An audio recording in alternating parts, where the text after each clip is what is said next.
नमस्कार, स्वागत है आप सभी का। मैं हूं नैन्सी गौतम। एमपी उपचुनाव में वोटर्स को लुभाने के लिए कांग्रेस बीजेपी कई वादे कर रही है।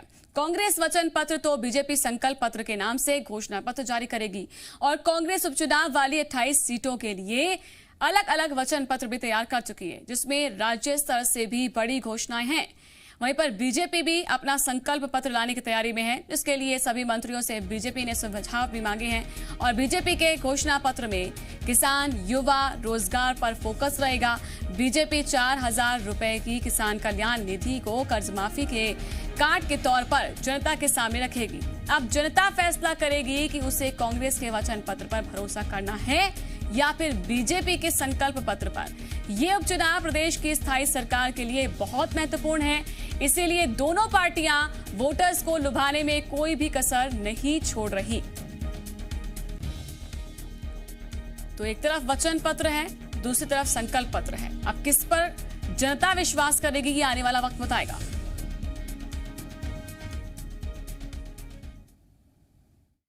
विधानसभा क्षेत्रों के लिए बीजेपी संकल्प पत्र ला रही है। ये हमारा वचन पत्र जो संकल्प है केवल कांग्रेस की नकल कर रही है, इससे कुछ नहीं होगा। 28 की 28 सीटें हम जीत। ये थोथा पत्र लाने का जो प्रयास कांग्रेस कर रही है, जनता इनके सारे उन चीज़ों को समझ चुकी है कि आपने जो वचन पत्र लाए थे, आपने जनता का एक वादा पूरा नहीं किया। उसी का परिणाम ये था कि इतने लोग कांग्रेस छोड़ करके उन्होंने भारतीय जनता पार्टी ज्वाइन की और मध्य प्रदेश को बचाने के लिए भाजपा के नेतृत्व में सरकार बनी। इसलिए उनको कोई अधिकार नहीं है और भारतीय जनता पार्टी की सरकार जो कहती है वो करती है। तो सुना आपने, उपचुनाव में वोटर्स से बीजेपी कांग्रेस कर रही है कई वादे, और इस वादों के आगे क्या कुछ होगा ये जनता तय करेगी। जनता को लुभाने के लिए कांग्रेस का वचन पत्र सामने आ चुका है। हर विधानसभा क्षेत्र के लिए अलग से वचन पत्र। उपचुनाव में वोटर्स से बीजेपी कांग्रेस कर रही है कई वादे। तो इन वादों पर किसको कितना भरोसा होगा ये तो आने वाला वक्त बताएगा, लेकिन इन वादों में बहुत कुछ है। अगर हम वचन पत्र की बात करें कांग्रेस के, तो कांग्रेस ने कोरोना को लेकर भी जिक्र किया है कि जो वॉरियर हैं, जो इससे संक्रमित होंगे, उनके लिए भी संविदा एक जो है जॉब दी जाएगी, उनको नौकरी दी जाएगी। इसके अलावा एक लाभार्थी राशि जो है वो दी जाएगी। तो इसको लेकर जो हमने सवाल भी किया था हालांकि कांग्रेस से पहले कि आखिरकार इसको आप क्लैरिफाई तो कीजिए, किस तरह से आप लाभ पहुंचाएंगे अपने लाभार्थियों को। तो इस पर गोल मोल जवाब देते हुए नजर आए थे। तो देखिए, वचन पत्र एक तरफ कांग्रेस का है, दूसरी तरफ संकल्प पत्र है। बीजेपी अभी तक तैयार ही नहीं कर पाई है, लेकिन कह रही है कि संकल्प पत्र हम लेकर आएंगे और इसमें बहुत से वादे होंगे।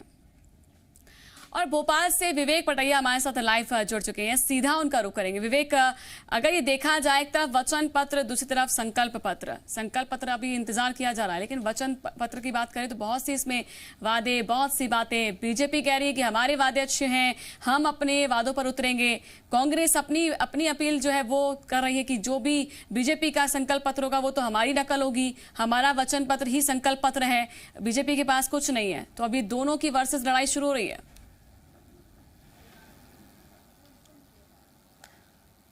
पहले आम चुनाव के पहले पार्टियां घोषणा पत्र लाती थी और घोषणा पत्र में लोक लुभावन घोषणाओं का जिक्र होता था और हर मतदाता को इस बात का बड़ी उत्सुकता से इंतजार रहता था कि किस पार्टी के घोषणा पत्र में क्या है, क्या उसके लाभ की कोई चीज है ताकि वो उस पार्टी को वोट दे, उस पार्टी को चुने। ये पहले हुआ करता था घोषणा पत्र में, और पार्टियां भी उस हिसाब से हर वर्ग को ध्यान में रखकर, कर्मचारी हो, किसान हो, युवा हो, महिला हो, व्यापारी हो, हर वर्ग को ध्यान में रखकर घोषणाएं करती थी और वादे करती थी। लेकिन धीरे धीरे राजनीतिक दलों से जनता का मोह भंग एक तरीके से इसलिए होने लगा कि वचन जो घोषणा पत्र है वो पूरे नहीं होने लगे और घोषणा पत्र के नाम पर जनता समझ गई कि बेवकूफ बनाकर वोट लेते हैं। और इसलिए अब राजनीतिक दलों ने घोषणा पत्र का नाम बदलकर किसी ने वचन पत्र रख लिया, किसी ने संकल्प पत्र रख लिया। और अब मध्य प्रदेश में उपचुनाव होने वाले 28, तो इन 28 उपचुनावों में एक बार फिर वादे हैं। वादों का क्या वाली कहावत आने वाली है सामने। कांग्रेस ने एक तरफ वादे कर दिए हैं वचन पत्र के नाम पर और सभी 28 विधानसभा सीटों के नाम से अलग अलग विधानसभा सीटों के समस्याओं को लेकर वचन पत्र तैयार किया है, हालांकि अभी जारी नहीं किया है। जब ये पूरे वचन पत्र जो है उन प्रत्याशियों का ऐलान हो जाएगा, सभी प्रत्याशियों का ऐलान हो जाएगा, तब जो है कांग्रेस वचन पत्र जारी कर देगी। बीजेपी की बात करें तो बीजेपी ने संकल्प पत्र तैयार करना शुरू कर दिया है। हर विधानसभा क्षेत्र के अनुसार संकल्प पत्र तैयार किया जाएगा। 28 संकल्प पत्र तैयार होंगे वहां की समस्याओं के अनुसार, और प्रदेश स्तरीय जो घोषणाएं होगी दोनों राजनीतिक दल प्रदेश से करेंगे। जहां कांग्रेस ने घोषणा कर दी है कि सरकार फिर से बनी तो फिर जो है कांग्रेस अधूरी जो योजना रह गई थी कर्ज माफी की, जहां ब्रेक लग गया था, उसको वहां से फिर से शुरू करेगी। कांग्रेस की इस कार्ड के रूप में बीजेपी ने यह घोषणा कर दी है कि किसान को 4,000 रुपए जो है पीएम स्वेच्छा निधि जो है उसी के तहत सीएम स्वेच्छा निधि के तहत दी जाएगी। इसके अलावा कई लोक लुभावन घोषणाएं जो है बीजेपी भी अपने संकल्प पत्र में करने वाली है। तो ये एक तरीके से कह सकते हैं कि 28 विधानसभा उपचुनाव को दोनों ही राजनीतिक दल आम चुनाव से कम नहीं आंक रहे हैं, क्योंकि ये सत्ता बचाने का चुनाव है और सत्ता में वापस लौटने का चुनाव है। और इसलिए बीजेपी हो या कांग्रेस, लोक लुभावन वादे करना, लोक लुभावन घोषणाएं करना। इशारा है। विवेक बने रहिए आप हमारे साथ। ग्वालियर से शैलेंद्र भी हमारे साथ जुड़ चुके हैं। शैलेंद्र, 2 ताले हैं, एक वचन पत्र का ताला है, दूसरा है संकल्प पत्र का ताला। जनता तय करेगी, क्योंकि जनता एक चाबी के तौर पर हो गई है। जनता तय करेगी कौन से ताले की हमें ताले में चाबी लगानी है, किसके लिए सरकार बनाने के दरवाजा में खोलना है। अब वचन पत्र समझे, संकल्प पत्र समझे, वादे तो बहुत होते हैं, वादे हमेशा होते आए हैं, हमेशा जनता जो है ठगी जाती है। इस बार किस पर जो है भरोसा जताएगी ये भी आने वाला वक्त बताएगा, लेकिन आरोप प्रत्यारोप का दौर वचन पत्र संकल्प पत्र को लेकर भी चल रहा है, लड़ाई चल रही है। देखिए, बिल्कुल जिस तरीके से 28 विधानसभा सीटों पर उपचुनाव होने हैं, उसको लेकर दोनों ही राजनीतिक दल जो हैं वो जो मतदाता है उसके दिल की जो ताला है वो खोलना चाहते हैं। वो चाहते हैं कि उनके राजनीतिक दल को उसका मत मिले। तो इसके लिए आवश्यक हो जाता है कि उनकी जो ज़रूरत की चीज़ें हैं, चाहे बिजली, पानी, सड़क की बात हो, स्वास्थ्य की बात हो, शिक्षा की बात हो या अन्य चीज़ों की बात हो, उन सारी वादों को किया जाए ताकि जनता उनके जो वादे हैं उनको समझे और उसके बाद उनको मताधिकार प्रयोग करे। और यही कारण है कि इस बार कांग्रेस ने विधानसभा बार जो है वो अपना घोषणा पत्र जारी किया है, क्योंकि उन्हें मालूम है कि अगर बात ग्वालियर जिले की करेंगे तो ग्वालियर पूर्व में अगर पानी की समस्या नहीं है तो वहाँ कोई नई योजना लाने की आवश्यकता नहीं है। लेकिन वहीं अगर आप ग्वालियर विधानसभा क्षेत्र की बात करेंगे तो वहाँ के लोग जो है वो जल संकट से जूझते हैं, इसलिए उनको पानी की आवश्यकता है। अगर आप डबरा विधानसभा क्षेत्र की अगर बात करेंगे तो वहाँ पर धान की खेती होती है, तो धान के लिए सिंचाई का रकबा जो है वो बढ़ाने की बात करते हैं। तो ये छोटी छोटी चीज़ें हैं, ये उन्होंने इस बार इसमें शामिल की हैं। हालांकि कितने पूरे वादे होंगे कितने नहीं होंगे ये तो भविष्य के गर्त में है, लेकिन चाहे बीजेपी हो या कांग्रेस हो,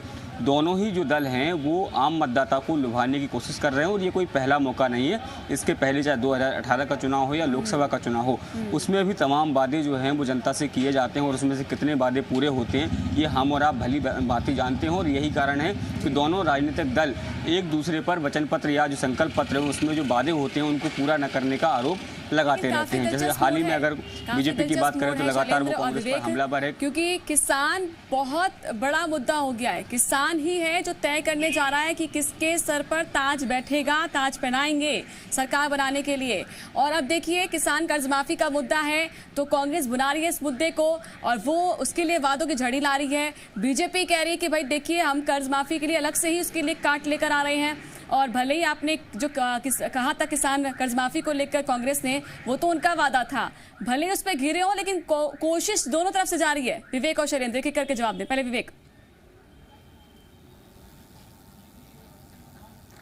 देखिए, किसान इस मध्य प्रदेश की रीढ़ कह सकते हैं हम, क्योंकि मध्य प्रदेश हृदय प्रदेश है और यहाँ की जो मूल अर्थव्यवस्था है वो किसान है। यहाँ की हम यदि कहें 75% आबादी कृषि आधारित जीवन यापन करती है, तो जो है कहीं ना कहीं ये गलत नहीं होगा। मध्य प्रदेश में अधिकतर जो जनसंख्या यहाँ की वो कृषि आधारित जीवन पर जीती है, इसलिए मतदाता भी जो है वो किसान है। और इन 28 विधानसभा सीटों पर हम यदि बात करें तो बड़ी संख्या में किसान वोटर है और इसीलिए उनको लुभाने के लिए कोई कसर नहीं छोड़ रही है बीजेपी और कांग्रेस। कर्ज माफी का मुद्दा एक तरफ है, जहां कांग्रेस कह रही है कि हमने कर्ज माफी की थी और जो बची हुई शेष कर्ज माफी है हमारी सरकार सरकार में आने के बाद हम फिर से करेंगे। तो एक बड़ा दाव कांग्रेस यहाँ पर चल रही है। बीजेपी कह रही है कि कर्ज माफी तो हुई नहीं थी, हालांकि बीजेपी ने स्वीकार किया विधानसभा में, लेकिन विधानसभा के बाहर सड़क पर बात करें तो यहाँ पर बीजेपी के तमाम नेता मुकर रहे और कह रहे कर्ज माफी हुई नहीं। लेकिन कर्ज माफी की काट ढूंढकर बीजेपी ने एक नया दांव खेल दिया है कि 4,000 रुपए हर किसान के खाते में डालकर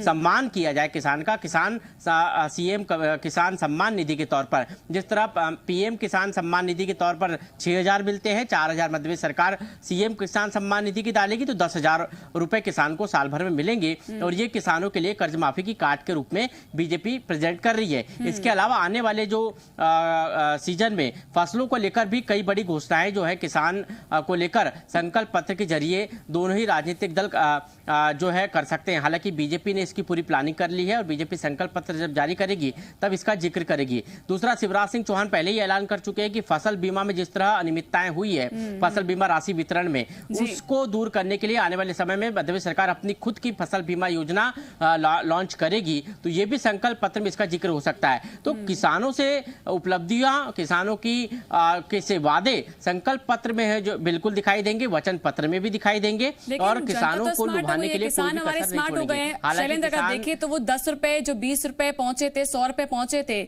उसका तो अब जवाब मांग सकती है ना जनता। फिर छोटे से में आप आंसर दीजिएगा शॉर्ट में। देखिए, बिल्कुल आपने ठीक कहा कि जनता जो है वो खासकर किसान बहुत समझदार है, वो सारी चीज़ें समझता है कि कौन पार्टी उनके लिए फायदे की बात कर रही है और कौन केवल उनके नाम पर राजनीति कर रही है। जिस तरीके से 2018 के जो चुनाव हुए थे उसमें कांग्रेस ने 2 लाख रुपए तक का कर्जा माफ़ करने की बात कही थी और जब वो सरकार में आए तो उस फाइल पर हस्ताक्षर भी और दिशा में काम भी शुरू हो गया था। जो जिस तरीके से कांग्रेस के जो नेता हैं, जनता जो है पूरा आकलन करेगी। समय कम है, शुक्रिया आप दोनों का जुड़ने के लिए हमारे साथ। नजर बनाए रखिए क्योंकि जमीनी हकीकत जो है वो आपके जरिए समझ पाते हैं। जनता बहुत स्मार्ट हो चुकी है, किसान समझते हैं कि उनके साथ क्या कुछ हुआ है। अब तमाम चीजों का वो मूल्यांकन करके ही किसान तय करेंगे, किसान ही नहीं, जो जनता है वो तय करेगी कि क्या करना है, किसके सर पर वो ताज बैठेगा। मध्य प्रदेश में एक और मंत्री पर गंभीर आरोप लग रहे हैं। मुंगावली के पूर्व विधायक और प्रदेश सरकार में मंत्री बृजेंद्र यादव पर मतदाताओं को साड़ी बांटने के आरोप लगे हैं।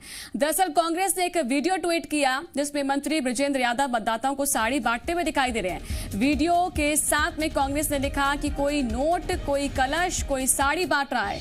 कांग्रेस ने इस मामले में चुनाव आयोग से शिकायत करने की भी बात कही है। साथ ही आरोप लगाया कि डील के करोड़ों रुपए बाहर आ रहे हैं। हालांकि जी मध्य प्रदेश छत्तीसगढ़ इस वायरल वीडियो की पुष्टि नहीं करता है।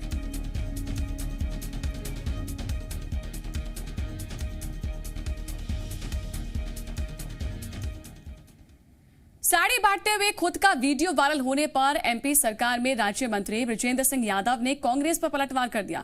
बृजेंद्र सिंह यादव ने कहा कि कांग्रेस के पास कोई मुद्दा नहीं, लिहाजा सिर्फ आरोप लगाने का काम कर रही है।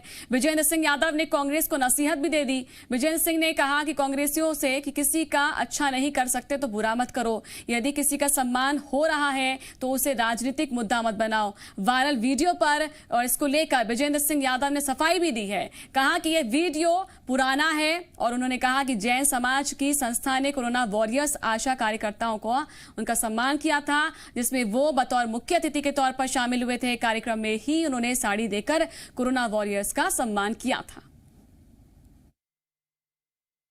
ये जैन समाज ने कार्यक्रम रखा था आशा उषा कार्यकर्ताओं के सम्मान में कि जो कोरोना काल में इन लोगों ने दिन रात मेहनत की, उसके सम्मान में उन्होंने कार्यक्रम रखा था। जैन समाज के लोगों ने वहाँ पर मुझे उन्होंने मुख्य अतिथि बनाया था और उन लोगों के द्वारा जो भी महिलाओं के लिए सम्मान में साड़ी जो भी उन्होंने दिया उपहार में, तो मेरे द्वारा बंटवा दिया गया। तो मैंने 2 चुनाव लड़े, मैं सब जानता हूँ आचार संहिता में क्या किया जाता और एक नेता क्या करता।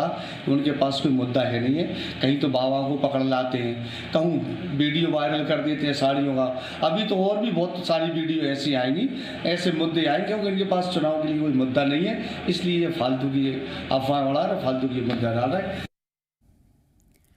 मुंगावली से पूर्व विधायक विजेंद्र यादव का ट्वीट कर कांग्रेस से मतदाताओं को साड़ी बांटने का आरोप लगा दिया और इससे पहले पार्टी की ओर से बिसाहूलाल सिंह का वीडियो भी जो ट्वीट किया गया था वहीं पर उन पर पैसे बांटने का आरोप भी लगे। दो तस्वीरें देखिए, मंत्री बिसाहूलाल एक तरफ पैसे बांटते हुए नजर आ रहे हैं और दूसरी तस्वीर है जिसमें मंत्री विजेंद्र यादव साड़ी बांट रहे हैं और आरोप ये लग रहे हैं कि ये मतदाताओं को लुभाने का प्रयास किया जा रहा है, जिस पर विजेंद्र सिंह यादव ने सफाई दे दी है कि ये पुराना वीडियो है।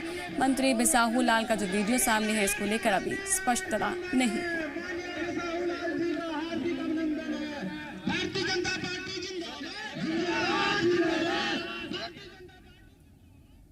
आगे बढ़ते हुए एक बड़ी खबर आपको बता दें, भोपाल से कांग्रेस ने मंत्री विजेंद्र सिंह यादव की चुनाव आयोग में शिकायत कर दी है। देखिए, साड़ियां बांटने वाले मामले की चुनाव आयोग में शिकायत की गई। मंत्री पर आचार संहिता उल्लंघन का मामला दर्ज करने की मांग की गई है कांग्रेस की ओर से।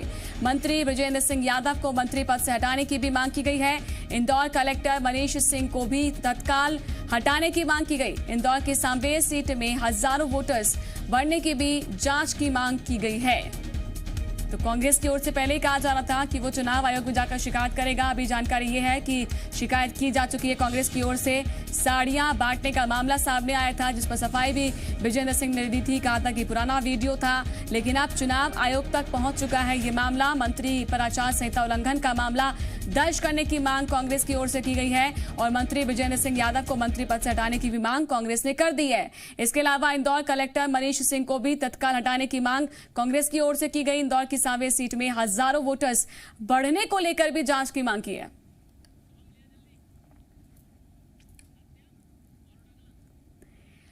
तो मामला देखिए बढ़ता हुआ दिखाई दे रहा है। कांग्रेस ने अब चुनाव आयोग में शिकायत कर दी है। कांग्रेस ने मंत्री विजेंद्र सिंह यादव की चुनाव आयोग में शिकायत की। साड़ियां बांटने वाले मामले को लेकर जो वीडियो सामने आया था उस आधार पर चुनाव आयोग से शिकायत कांग्रेस की ओर से की गई है और मंत्री पर आचार संहिता उल्लंघन का मामला दर्ज करने की मांग, साथ ही मंत्री विजेंद्र सिंह यादव को मंत्री पद से हटाने की भी मांग की गई है। तो देखिए, कांग्रेस यहां पर इस मुद्दे को बनाने की कोशिश में अब जुट चुकी है। एक तरफ बीजेपी ये कह रही है कि पुराना जो वीडियो है उसको दिखाया जा रहा है, ये कोरोना वॉरियर को सम्मानित किया जा रहा था यहाँ पर और इसको इस वक्त ट्वीट किया गया है जो कि गलत है। ये आरोप जो है निराधार है, ये कहना था विजेंद्र सिंह का।